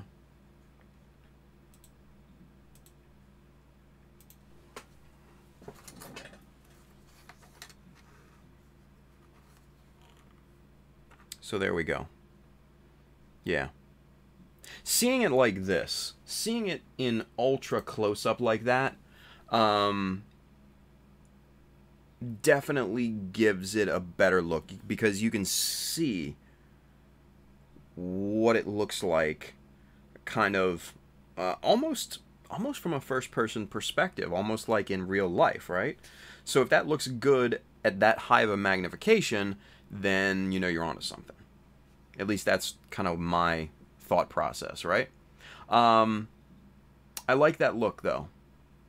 I didn't think I would like that look, but I like that look. Those are those kind of happy accidents, I guess. Because I was going to go, like I said, for this one up here, this notch up here, to be longer than these two, but they're about the same width. And obviously there needs to be finished sanding all around here, because you know you've got little scratches and stuff like that. That'll come later. I want to get the panel lines and notching and stuff like that done first and out of the way. But yeah, I think that looks good, yeah? I think that looks really good. Got a little schmutz there. Anyway, but you can see the outline scribed there, and obviously that all needs to be kind of finished sanded and everything, and got your nice perimeter around the power cable opening there. I think I still want to do something a little bit down here with this little pre-molded recess right there. Maybe bring a box down and outline that. Maybe rescribe that and square it off a bit. I don't know. Still tossing around ideas at this point. But I do want to maybe accent some of this wide open area, because there's just, you know, there's such wide open spots all around this armor. And it just really begs for more, right? It just says, please scribe me. Please scribe me. Or add some more detail to me, right? That's what it says to me. But, yeah. So, you know, there you kind of got the whole look of this high mobility armor. And I think it looks like a good package thus far, right? I want to maybe add something back here on this, kind of this hump area here. And then, I don't know, maybe just some simple, really, really simple panel lines. Just to give it just an aesthetic flair. Nothing crazy, nothing crazy. Maybe just a one panel line kind of coming through here and around. Something like that. Maybe something up here on the top. I don't know. I have to figure it out. And I have to know, have to kind of really just feel it out. You know what I mean? Because it's got to feel right too, you know? You can't just pop shit on there and just be like, oh yeah, it looks good. It's not how it works, you guys. It's not how it works. So we'll have to brainstorm and come up with something and see what the feeling is. Feeling is important, right? The feeling with this border scribe all around here, that's good to me. That feels good to me. You know, you know, if you guys are into graphic design, there's a gentleman who I'm a huge fan of, and especially logo design. And his name's Aaron Draplin. If you guys do follow graphic design, you'll probably know the name Aaron Draplin. But if you're not, go look him up. He's an amazing logo designer, and that's what he specializes in. He specializes in logos. And he's not one of these kind of artsy-fartsy type of graphic designers. You know, he's kind of your more blue-collar, you know, beans and rice kind of guys, right? You know, he talks real world. He designs real world stuff, and you know, he does it based on feel. Whether does that feel good? Does that look good? Does that feel right to me? That's kind of the way I am when I'm designing, you know, kind of these panel lines and these models and kit bashing and stuff like that. Does it feel right? That's the thing. So if it doesn't feel right, it's not gonna be right. You're not going to like it. If it feels right, if it looks good, then you're on the right track for you. That's the thing. Jeff Edge, do you normally fill in the notches that came with the kit, Tim? Or just work with them with new scribing? You know what? That is actually a really great question, Jeff. Sometimes, if they kind of fit in aesthetically, I'll work with them, right? So like, for instance, you know, these guys here, I'm going to keep those. I kind of like those placements and things, right? And then also, too, on the side of the legs here, they have little indented pre-molded notches here. Oh, it lost focus. Thanks. But I like the placement of those. Now I scribed around that, and I'm gonna probably re-scribe those notches and kind of square them up and everything. But you know, for some that don't make any sense to me, I'll fill them in, right? So like these three kind of little weird circular divots in these things, obviously I filled those in, right? And same thing with these with these little, I guess, little pseudo rivets here. There's one here, here, and on the corner here. I mean, the placement is very random. I don't know why Bandai did that the way that they did, right? But so I filled those in because they didn't make sense stylistically. But in some respects, you know, you see some of these panel lines right on the front here. I like the look of that. Those make sense to me, right? You know, this panel here, that could easily be something that the mechanic needs to get to behind there, right? And these two, you know, these two notches on either side, those could be vents. You know, there could be gases that need to off vent from out of there. That makes sense stylistically. So it depends. It depends. Does it make sense? Does it look good? Does it feel right? That's what it all comes down to, man. That's what it all comes down to. So good question, Jeff. Thank you. So Chris Pab says, well, shit, that's how I do it. Donnie Baxter says, same here. Craig Flynn's with us. He's over there on Facebook. He says, sup, Tim. What's going on, Craig? Craig. Donnie says, Tim is always reinforcing my build habits. Lets me know I'm doing shit right. Come on, man. You're definitely doing shit right. Come on. Chris Pab says, for these two builds I'm currently on, the theme is natural evolution. There you go. Gremlin's Gunpla Garage says, so more of a freelancer who knows what he's talking about, the less the catty type of graphic designer. Sounds like the kind I wish I could have worked with back when that was my job. Yes. I mean, he owns his own design company. I mean, he's that good. You know, he's done work for shit everybody. Like everybody. He's very famous in the graphic design field. He's designed stamps for the United States Postal Service. He's designed he's designed shit for Nike. He's done a ton of work for everybody. He's amazing. You know, he's you know, if you've ever seen the little excuse me, little notebooks, field notes, those are his product.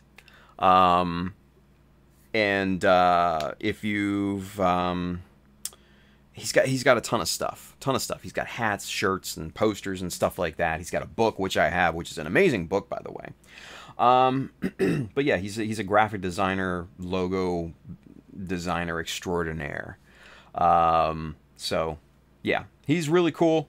But he's just, you know, he seems like he's kind of a down-to-earth kind of dude, and he just designs stuff like that. Links53, Draplin. Yeah, Aaron Draplin. So yeah, we're talking about DDC. So there you go. Glad somebody knows who he is. But yeah, I mean, he just designs with what feels right, you know? And if you've ever watched or will ever watch some of his videos, he's got a few on YouTube and stuff like that. Excuse me. He designs in such a way, he evolves his design. So he'll take a base design, like a piece of text or something like that, and then he'll start working that text. He'll play with the kerning, or he'll play with the, you know, the shapes and the different typefaces and stuff like that. You know, he'll play with capital and lowercase placement. He'll play with, you know, letter placement and things like that. All sorts of stuff. And he'll just duplicate things as he goes along. Really, really awesome stuff. Really awesome stuff. Which you can definitely take kind of some inspiration from that and put it into what we do, right? Because how we design, or at least how I design, is kind of very similar in respects to that, you know, because it does have to feel. You know, you have to get a tactile feel for whether this is right to you, right? So yeah, look him up. I mean, it's so worth it. He's funny as shit too. Like, you know, he's not one. Like I said, he's not one of these stuck-up kind of graphic designers. You know, very, you know. Oh well, you know, typeface of Helvetica is 10 times better than the Futura font. You know, some of these guys just get on my fucking nerves, right? And when I went through, you know, high school and college, and that's kind of what I was surrounded by, I'm just like, fuck's sakes, this sucks.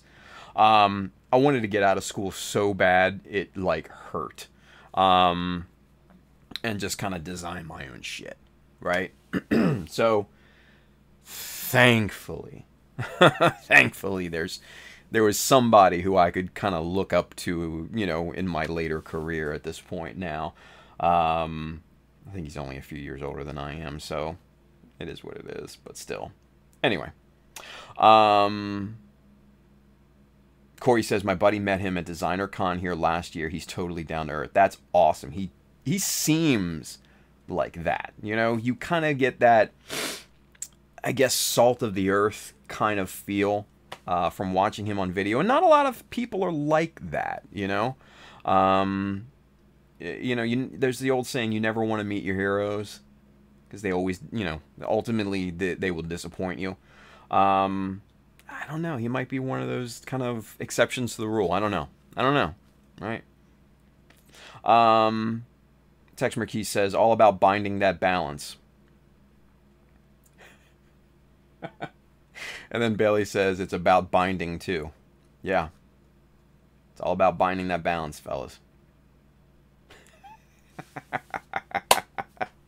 Oh, all at Texas expense. Sorry, Armina. Sorry about that. Gremlin's Gunpla Garage. People who are truly good at that job tend to be very humble. We try, right?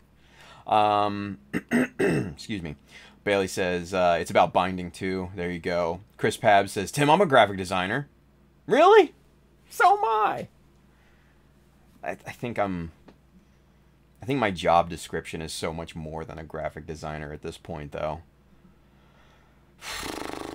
Like, just put Maverick. Or no, MacGyver. Just put MacGyver by my fucking job title. That's what I am at this point. But that's what all creatives have to be at this point. We're so fucking overutilized, it's not even funny. Anyway, I digress. Zeshin says, hell, I used to work for Adobe and go to Adobe Max. Nice. 5K stuck-up designers full of themselves. Oh. Yeah. The Adobe evangelists. Like, alright, we're about to, you know, end for the night. So I'm going to switch over to camera one, but let's talk about this for just a second. I love Adobe. I love Adobe products. It's all I use, right? But why in the fucking hell would you call your people evangelists? I mean, come on, Adobe. Like, think of something better. It just sounds so pretentious. Ugh. Evangelist. Adobe evangelist. Like, get the fuck out of here. You're not a religion. Anyway. Whatever. But it's cool you used to work for Adobe. That sounds like a pretty cool gig. I gotta admit, right? I gotta admit. Or it could have been shit. I don't know. I don't know how their culture is. It's all about culture, you guys. It's all about the culture within the company. That's when you know you're with a good company, is if they have a good culture. Craig Flynn says, you're my hero, Tim. Brother, you're my hero. Shut up. Get out of here. I love you. Corey Links53 says, yeah, he got a video selfie with him for Instagram, and he totally did it without pay, and even complimented my friend's beard because it looked just like his. That's cool, man. He sounds like he's just a badass. Aaron Draplin. Just a badass. Session says, tell me about it. Evangelize D's. Nice. Julie Samsky says, Tim, thanks again for helping out another builder. Good looking out. Brother, thank you, man. No worries. No worries. Craig Flynn, I don't have a creative bone in my body. What? Come on, man. Don't say that. You're absolutely... Dude, if you're in this hobby, if you're in this hobby and you're making a kick-ass diorama from the 8th MS team and you're cutting off legs to mobile suits and stuff like that, you definitely have some creative bones in your body, brother. Don't sell yourself short. Go check out Craig Flynn, you guys. Flynn Burger, over there on good old Instagram and Facebook. He's making a cool diorama from 8th MS team. Check him out in the Australian Builders Association.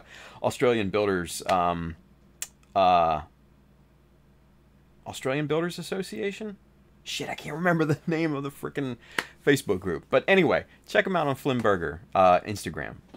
It's good shit. It's good shit.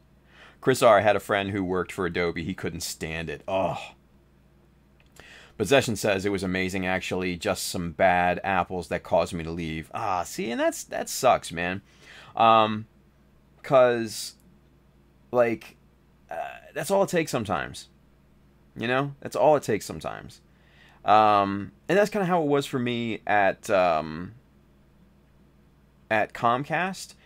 And then I used to work, I might have told you guys, I used to work for Edie's Grand Ice Cream before that, like so many moons ago. For you West Coast guys, it's Dryers, but on this side of the Rocky Mountains, it's Edie's. So, yeah, I loved both of those jobs. Loved them. Made a good amount of money. But yeah, just, you know, you throw in a couple of dickheads in there that just turn your life to shit. You got to get the hell out of there, man. You got to do it for up here, right? Damn shame people can't just let people be happy, right? Anyway. Jeff Edge says, Aaron's from Detroit. We are all badasses. I'll agree with that. I'll agree with that. Motor City? Yeah. Yeah. Hey, if you're from Motor City, you gotta be a badass. Hands down. Hands down.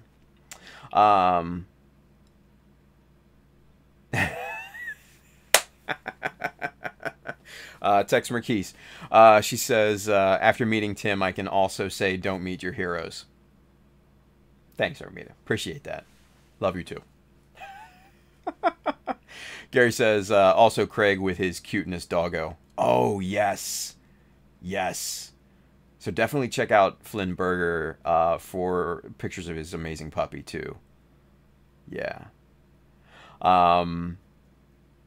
Ooh, look at this. No Zaku Boy James, he says, but Tim would need to be hero first. Dig. Dig. I like it. Gremlin's Gump Garage. I've gotten along with every Adobe program I have had to use except for InDesign. It's my nemesis. Yeah, I can understand why. InDesign is like... InDesign sucks. But, if you've ever tried Adobe Captivate, then you'll know true torture. Then you'll know true torture. Craig Flynn, oh stop now, stop it, I'm blushing. Aww. William Wilms, he wouldn't call himself a hero because no capes. Damn right, no capes. No. Ultraman Dyna Tim, do you know what happened to the Mr. Hobby / MIG paint collaboration? I think that went through. I think they released them.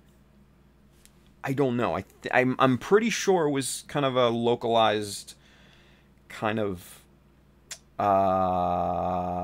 thing in Japan. I don't know. I'll tell you War.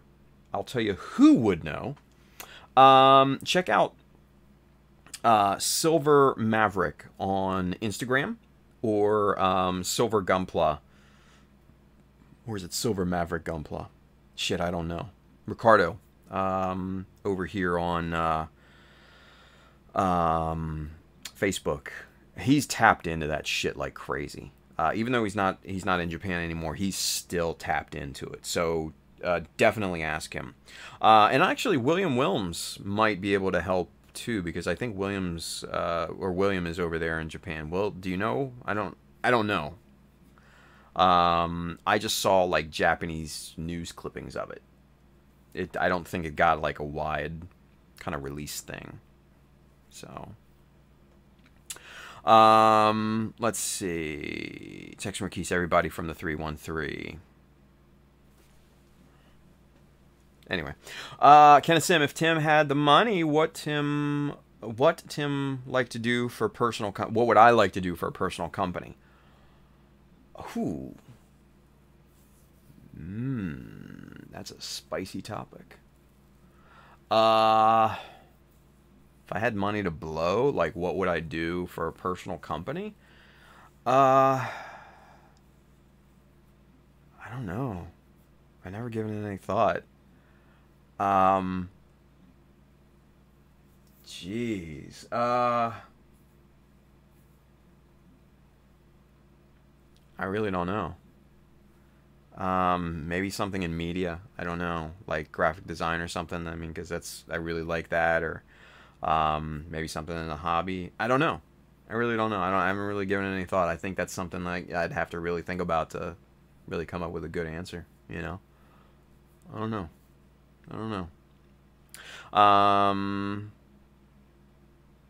Session says captivate. That's medieval style torture. Yeah. Oh yeah. And that's, I work in that a lot. Adobe Captivate.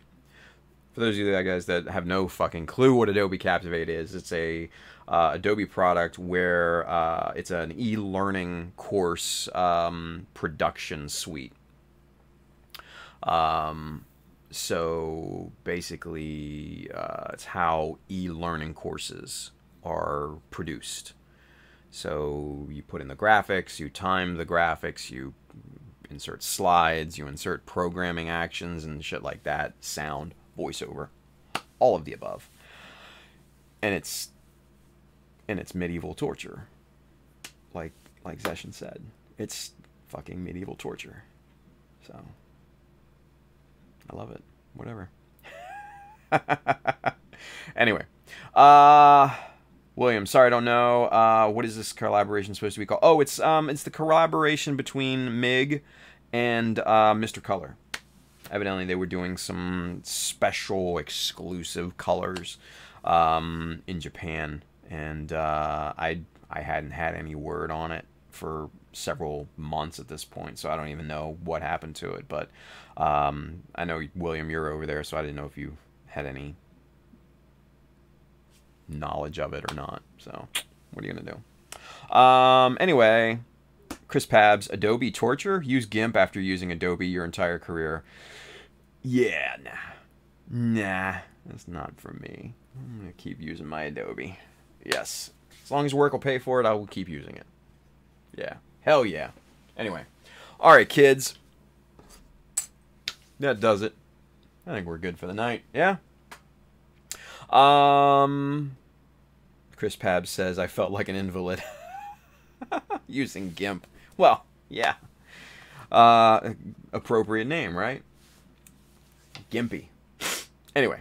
Okay, so let's talk about programming for this week and next week. So, for those of you that missed it, normal week this week, Monday, Wednesday, Friday. Join us Thursday on Instagram for me and George, Mr. Old School Gumpla. We're going to be doing a little talk, kind of a conversation together, and that should be really fun, though, too, because I like George, and he's kind of established himself, like I said previously, as kind of like a, for lack of a better term, a thought leader, right? I think he's very tapped into kind of the feeling of the hobby in general, right? So check that out. That should be a really fun conversation. I'm really, really looking forward to that one. I'm full gassed about that, to be honest with you. Next week, guys, I'm on vacation. There will be no streams next week. There will be no mechanism next week. It will be radio silence next week. I will be in Disney World. So, anyway. I'll probably be doing some, individual little live streams on Facebook or something like that from Disney or something like that. I don't know. just little check-ins or whatever. But I'm on vacation next week, so fucking deal with it.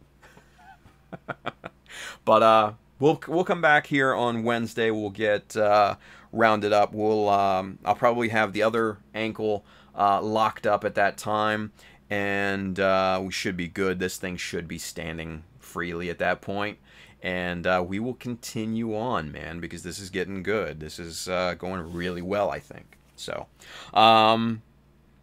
yeah, Gary says 15 minutes more and I get to go home. Look at that. Easy peasy. Tex Marquise, Didn't he, man? Yay. Kenneth Sims says, vlog? Question mark? I'm not one to really vlog, but maybe just little like live streams, you know? Especially walking around Japan in Epcot. I think that's a must, you guys. And see the overpriced Gunpla in the shelves? Pfft, come on now. We can all laugh at it. Yeah. I think that's definitely called for. But anyway. Alright, you guys, real quick. Hey, if you want one of these cool-ass 67th Tactical Mobile Suit Squadron, the awesome airdrop Jesta, you can go pick one up right now on childofmecha.com. Hit the store button up at the top. You'll find hats and shirts and bags and all sorts of other really cool stuff on there. If you are interested in any of the tools and stuff and materials and all that stuff we showed tonight, hit the Amazon link just below, especially that Anthem book that we showed first thing on the stream. Hit the Amazon link just below there on Twitch and YouTube. This side, if you're watching on Facebook, it's all curated out. They're all kind of associated links, so I get a little some in return. Helps the stream, definitely.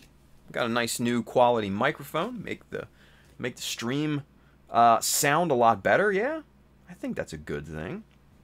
And then, as always, if you need models or paints or decals or accessories, these guys right down here in the corner, USA Gundam Store, we're partnered with them for this 2019 GBWC build, as well as the decals that are going to be coming out in the future. So, real quick, William Williams says, are you taking a model with you? No. This is going to be a Gunpla-free week. And Gary says, like always, thanks for the stream, Tim. My time at work just went by. Woot! Yeah, I bet. So, alright, guys. We're going to be back here on Wednesday. I will see you then. Have an amazing Tuesday. Build something cool. Be safe out there, you guys. Alright? Happy April Fools. Never meet your heroes. See you guys.